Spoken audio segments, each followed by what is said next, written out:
One of the most famous cars in history may seem strange, but hear us out. Henry Ford was a strange guy, and his first mass-market car was just as eccentric as its creator.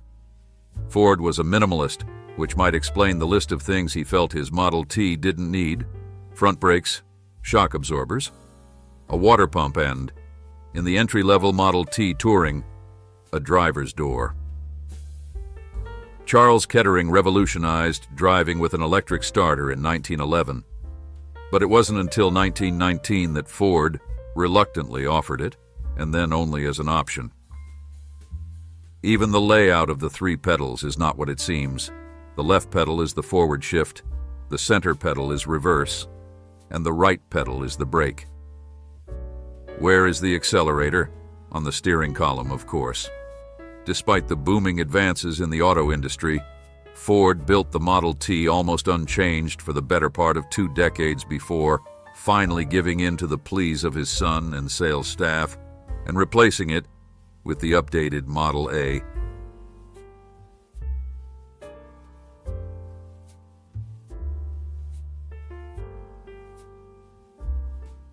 If 4 wheels are good, then 8 wheels must be better, right?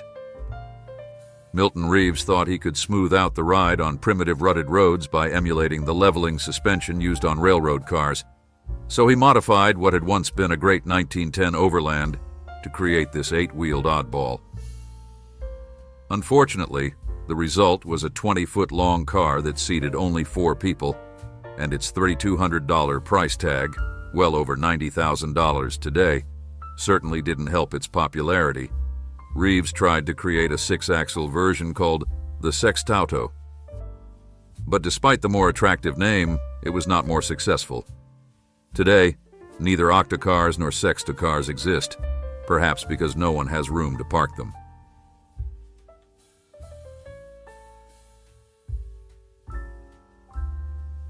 Say what you will about backseat drivers, they were a necessity in the Anderson Detroit Electric, a car that is literally driven from the backseat. At a time when gasoline cars were dirty, hand-cranked beasts, battery-powered electric cars like the Model 90 were the clean choice of upscale city women who drove them with a pair of tillers while sitting on the comfy couch that was Detroit's back seat. Yes, there was a front seat. He turned to face backwards for socialization on the road. Sound dangerous?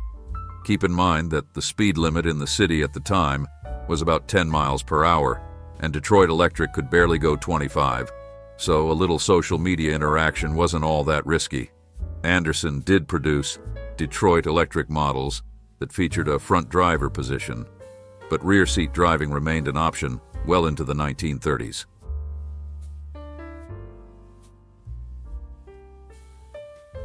Buckminster Fuller coined the word Dymaxion and invented the Dymaxion house, the Dymaxion map, and even the Dymaxion sleep schedule, with 4 naps a day. Sounds good to us. Oh, and there's the Dymaxion car, that weird 3-wheeled car that Fuller intended to use as the basis for a Lancier vehicle. Considering how the road version drove, we wouldn't want to see it fly. The Dymaxion was built in reverse, with a rear-mounted Ford V8 driving the front wheels and a single rear wheel providing steering.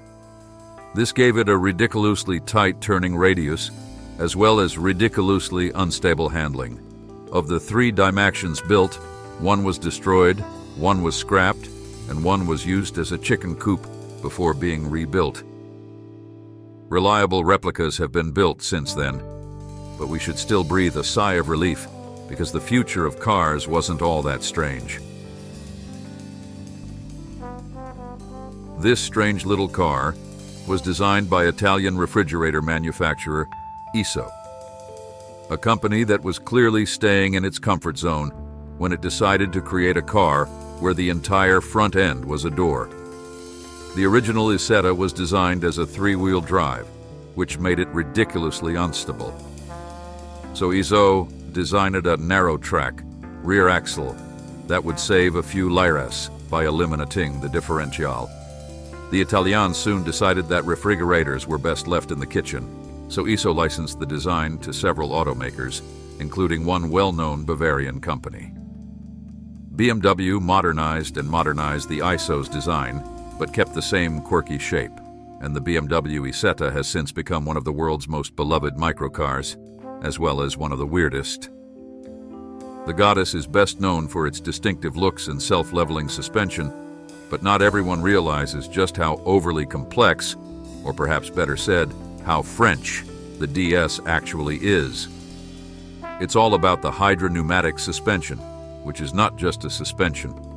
Its high-pressure hydraulic system also powers the steering semi-automatic gearbox, clutch, and brakes, which are linked together to enhance the driving experience.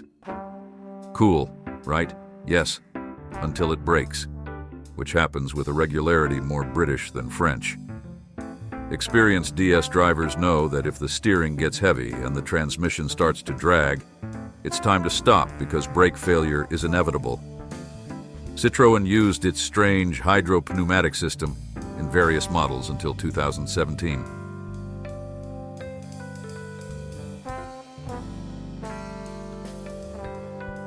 This strange micro minivan started out as the excellent Fiat 600, predecessor to the classic 500.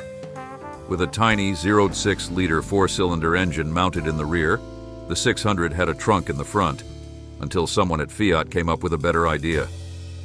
Why not use this space for passengers? The resulting 600 Multipla could seat up to 6 people, provided they had no privacy issues. To power this heavier version, Fiat installed a larger engine.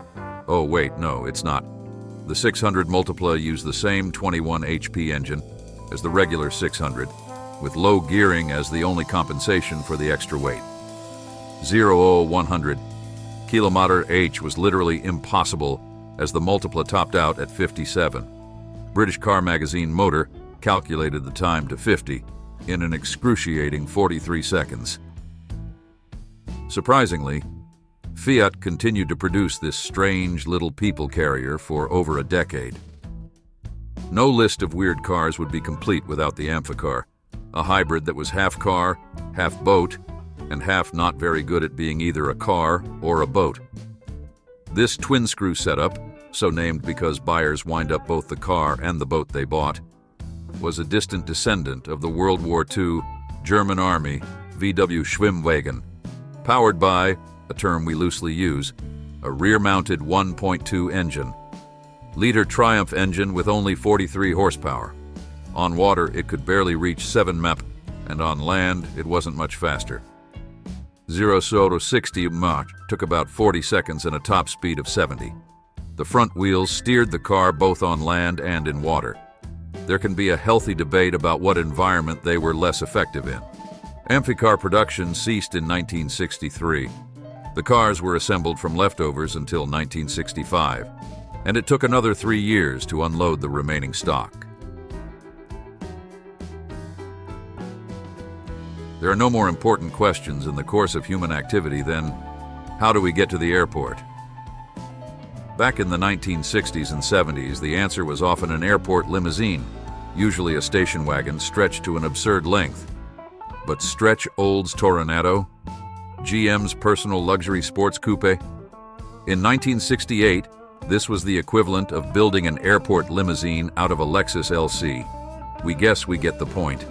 The Toro was front-wheel drive, so using it as the basis for a limousine eliminated the need to design an extended drive shaft to send power to the rear wheels.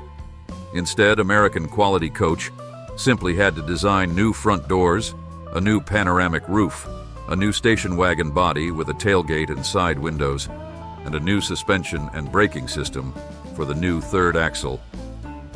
But hey, no new drive shaft made the work easier. We are sure that this is significant.